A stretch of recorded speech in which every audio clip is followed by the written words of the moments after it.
ஏர்போர்ட்டில் கொண்டு போய் விட்டுட்டு மறுபடியும் ஏர்போர்ட்டில் இருந்தே அடித்து இழுத்துட்டு போய் வீட்டில் வச்சு சர்ற மாதிரியே அடிச்சிருக்காங்க கஃபீல்.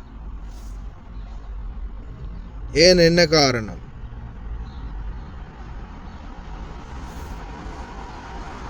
போனஸ் உங்களுக்கே தெரியும்.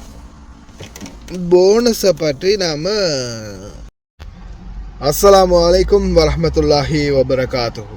அன்பார்ந்த அனைத்து உறவுகளுக்கும் இனிய மதிய வணக்கம்.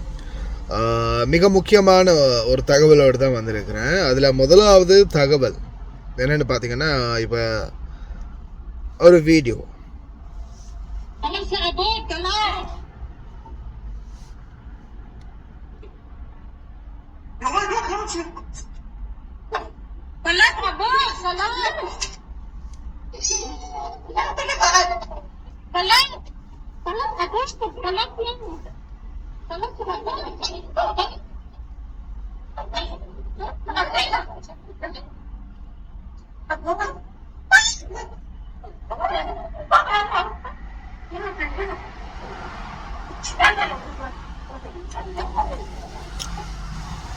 இந்த வீடியோ ஒன்று ஷேர் பண்ணிக்கிறேங்க. நிறைய பேர் குறைஞ்சது நான் நினைக்கிறேன் ஒரு 100 பேருக்கு மேலே எனக்கு இந்த வீடியோ வந்து ஷேர் பண்ணியிருந்தீங்க.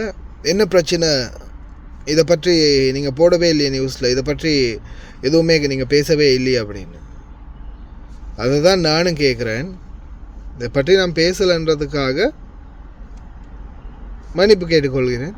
அதே போல் இந்த தகவல் எங்கேருந்து வந்துச்சு, யார் ஷேர் பண்ணினா, மேலுக்கு கோயிட்டுன்னு மென்ஷன் பண்ணி வீடியோ ஷேர் பண்ணிக்கிறாங்க. ஆனால் இது யார், இந்த பணிப்பெண் எந்த நாட்டை சார்ந்தவர், இந்த பணிப்பெண் வந்து எந்த நாட்டை சார்ந்தவர் அப்படின்றது கன்ஃபர்மேஷன் எதுவுமே இல்லையே. அதில் பேசுகிறது அந்த கலாஸ் அப்படின்னு பேசுகிறத பார்த்தா அதில் ஒரு பிலிப்பீனி வந்து பேசுகிறது, அந்த வீடியோ எடுக்கிறது ஒரு பிலிப்பீனின்றது தெரியுது. ஆனால் இதை வந்து இந்த இந்த அடி வாங்குறது எந்த பணிப்பெண் அப்படின்றது நோ ஐடியா. யாருமே இது வரைக்கும் இந்த மாதிரி ஒரு தகவல் நம்மள்ட்ட எடுத்துகிட்டு வரலை. எல்லாருமே வீடியோ தான் ஷேர் பண்ணியிருக்கீங்க. இன்னாரு தான் இப்படித்தான், இவங்களுக்கு தான் அடி வாங்கியிருக்கிறாங்க, இவங்களுக்கு தான் பிரச்சனை அப்படின்ற மாதிரி எந்த ஒரு தகவலும் வரல. ஆனால் பார்வையில் இந்த ட்ரெஸ்ஸிங் இதை பார்க்கும்போது, அவங்க ட்ரெஸ் பண்ணியிருக்கிற விதத்தை பார்க்கும்போது ஒன்று இந்தியா இல்லைன்னா இலங்கை, இது ரெண்டில் ஒன்றா தான் இருக்கணும் அந்த பெண்ணுடைய அந்த ஆடை வடிவமை பார்க்கும்போது. ஏன்னா பிலிப்பீனிகள் கூடுதலாக இந்த மாதிரி கவுன் உடுத்த மாட்டாங்க. இந்த மாதிரி கவுன் உடுத்து வேலை செய்கிறது ஒன்றும் இலங்கை இல்லாட்டி இந்தியா, இது ரெண்டில் ஒன்று தான். ஆனால் இது சம்பந்தமான எந்த ஒரு தகவலும் நம்மளுக்கு இது வரைக்கும் கிடைக்கல. இதை பற்றி யாராவது தெரிஞ்சால் மறக்காமல் தகவலை எனக்கு சொல்லுங்கள். ஆனால் அதுக்கு முன்னாடி இன்னொரு முக்கியமான தகவல், ஏர்போர்ட்டில் கொண்டு போய் விட்டுட்டு மறுபடியும் ஏர்போர்ட்டில் இருந்தே அடித்து இழுத்துட்டு போய் வீட்டில் வச்சு சர்ற மாதிரியே அடிச்சிருக்காங்க கஃபீல். ஏன், என்ன காரணம்? போனஸ் உங்களுக்கே தெரியும். போனஸை பற்றி நாம் இது அன்னையிலேருந்து இன்றைக்கு வரைக்கும் வீடியோ போட்டுக்கிறோம். நிலாந்த விலாக் உங்களுக்கு தெரிஞ்சிருக்கும். நிலாந்த விலாக்ஸ் அப்படின்னு ஒருத்தர் யூடியூப் சேர் இருக்கிறார், கோயிட்டில் சிங்கள வீடியோ போடுவார். அவர் வந்து வீடியோ ஒன்று போட்டிருக்கிறாரு. அதையும் வந்து நேற்று நிறைய பேர் ஷேர் பண்ணியிருந்தாங்க. ஏர்போர்ட்டுக்கு போனவங்க போனஸ் கேட்டதால் ஏர்போர்ட்லேருந்து திருப்பி கஃபீல் வந்து வீட்டுக்கு கூட்டிகிட்டு போய் அடித்து உதச்சி அதுக்கப்புறமா டைரக்ட் ஃப்ளைட்டை கேன்சல் பண்ணி திருப்பி கனெக்டிங் ஃப்ளைட்டெல்லாம் போட்டு கொடுத்து ரொம்ப கஷ்டப்படுத்தி தான் அனுப்பியிருக்கிறாங்க அப்படின்னு. அதே மாதிரி நாங்கள் தான் ஏர்போர்ட்டில் போய் கூட போனஸை அதிகாரிகள்கிட்ட வாங்கலாம் அப்படின்னு சொன்னோம் அப்படின்னு. ஆமாம், ஏர்போர்ட்டில் போய் வாங்கியிருக்காங்கன்னு சொன்னோம், வாங்கலாம்னு சொன்னோம். சரியான தெளிவான விளக்கம் இல்லைன்னா இந்த பிரச்சனை வரும். நான் வந்து தெளிவாகவே என்னுடைய வீடியோக்களில் சுத்த தமிழில் குறிப்பிட்டு இருக்கிறேன். உங்களுடைய சம்பளம், அதாவது உங்களுடைய போனஸ் இல்லை, உங்களுடைய சம்பள பணம், 1 மாத சம்பளம், 2 மாத சம்பளம், 5 மாத சம்பளம், 8 மாத சம்பளம், 1 வருட சம்பளம், இந்த மாதிரி சம்பளங்களை வந்து கஃபீல்கள் கொடுக்காமல் உங்களை ஏர்போர்ட்டில் அனுப்பினால் உங்களுடைய சம்பள பணத்தை கஃபீல் கொடுக்காம ஏர்போர்ட்டில் அனுப்பினால் நிச்சயமாக உங்களால் ஏர்போர்ட்டில் கம்ப்ளைண்ட் பண்ண முடியும். நீங்கள் உங்களுடைய டிக்கெட்டை கேன்சல் பண்ணிவிட்டு உங்களுடைய தூதரகத்துக்கு உங்களால் போகவும் முடியும். அதே மாதிரி ஏர்போர்ட்லேயே வச்சு ஒரு போலீஸ் அதிகாரிகள்கிட்ட கூட சாதாரணமாக என்னுடைய கஃபீல் எனக்கு சம்பளம் கொடுக்கல அப்படின்றத நீங்கள் முறைப்பாடு செய்யலாம். அது மாதிரி நிறைய பேர் செஞ்சுருக்காங்க, அதையும் நான் சொல்லியிருக்கிறேன். ஆனால் போனஸ் கொடுக்கல அப்படின்னா ஏர்போர்ட்டில் போயிட்டு ஏர்போர்ட்டில் கம்ப்ளைண்ட் பண்ணி எடுங்க அப்படின்னு நான் ஒரு போதும் எந்த வீடியோவில் மென்ஷன் பண்ணல. அப்படி சொல்லியிருந்தேன், என்னுடைய வீடியோவை நீங்கள் ப்ரூஃபாக யார் வேணாலும் கொண்டுட்டு வந்து காட்டுங்க, நான் ஏற்றுக்கொள்கிறேன். ஆனால் நான் எந்த ஒரு வீடியோவிலையும் அப்படி சொன்னதில்லை.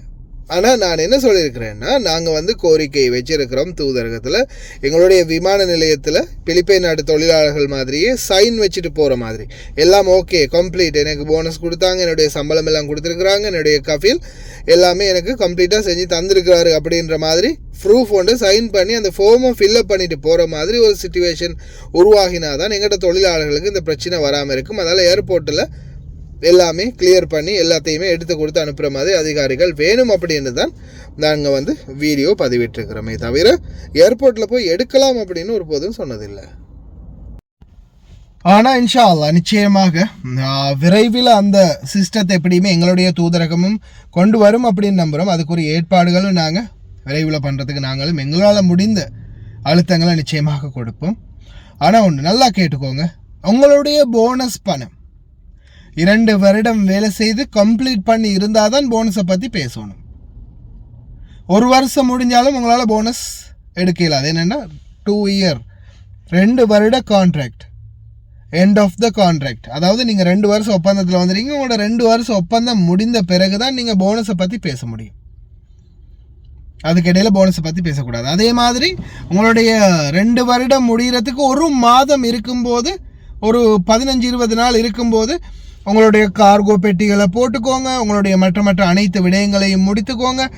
எல்லா வேலைப்பாடுகளையும் முடித்த பிறகு இனிமேல் பேக்கப் பண்ணினா போகிறதுக்கு தயாராக இருக்கிறோம், அவ்வளவுதான் அப்படின்ற மாதிரி சூழல் இருக்கும்போது என்ன பண்ணுங்க, அந்த டைமில் போனஸை பற்றி பேசுங்க.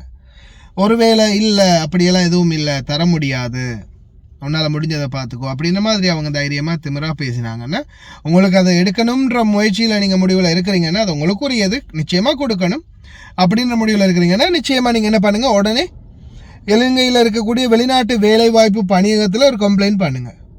உங்களுடைய தொலைபேசி இலக்கம், நீங்கள் வந்த விசா காப்பி, உங்களுடைய டீட்டெயில்ஸ் எல்லாத்தையுமே செட்டில் பண்ணி வெளிநாட்டு வேலைவாய்ப்பு பணியகத்தில் ஒரு கம்ப்ளைண்ட் ஒன்று பண்ணினீங்கன்னா அவங்க உடனே தூதரகத்துக்கு அறிவிப்பாங்க. தூதரகத்துக்கு அறிவிக்கும் போது நிச்சயமாக உங்களுடைய பணம் தூதரகம் நிச்சயமாக எடுத்து கொடுப்பாங்க. ஏன்னா லீகலாகவே எக்ரிமெண்ட்டில் மென்ஷன் பண்ணிட்டாங்க, அதால் பயம் இல்லை.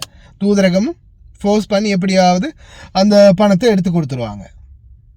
ஆனால் அது இல்லாமல் தயவு செய்து 1 வருடம் இருக்கும்போதே, இல்லை போகிறதுக்கு இன்னும் 6 மாதம் அப்படியே இருக்குது, இன்னும் 4 மாதம் அப்படியே இருக்குது, இன்னும் 1 வருடம் அப்படியே இருக்குது, இல்லை இன்னும் கார்கோ பெட்டி கூட போடலை, இன்னும் மற்ற எந்த வேலையுமே பார்த்து முடிக்கலை, அதுகள் எதுவுமே முடிக்காமல் போனஸ் கேட்காதுங்க. ஏன்னா ஒரு சில நேரத்தில் எல்லாருமே நல்லவங்களாக இருக்க முடியாது. இல்லை, இந்த இப்போ பார்த்தீங்க வீடியோவில் பார்த்தீங்க தானே, மாட்டுக்கு மறைக்கு அடிக்கிற மாதிரி அடிக்கிறாங்க. ஒரு மனுஷனை எப்படி ஹேண்டில் பண்ணணுன்னு கூட தெரியாத அளவுக்கு ஒரு மாட்டுக்கு மறைக்கு அடிக்கிற மாதிரி போட்டு அடிக்கிறானுங்க.